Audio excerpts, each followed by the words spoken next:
আমরা যখন ভবিষ্যৎ শব্দটা শুনি তখন আমাদের চোখের সামনে ভেসে ওঠে টাকা, বাড়ি, চাকরি, সম্মান, মানুষ কি বলবে। কিন্তু সত্যিকারের ভবিষ্যৎটা কি? এটাই আসল ভবিষ্যৎ শুরু হয় সেই দিন থেকে যেদিন আমাদের আল্লাহ তাআলার সামনে দাঁড়াতে হবে।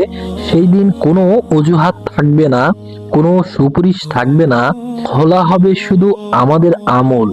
এই ভবিষ্যৎ নিয়ে ভাবলেই মানুষের চোখ ভিজে যায়, নামাজ সহজ হয়ে যায়, গুনাহ কঠিন হয়ে যায়।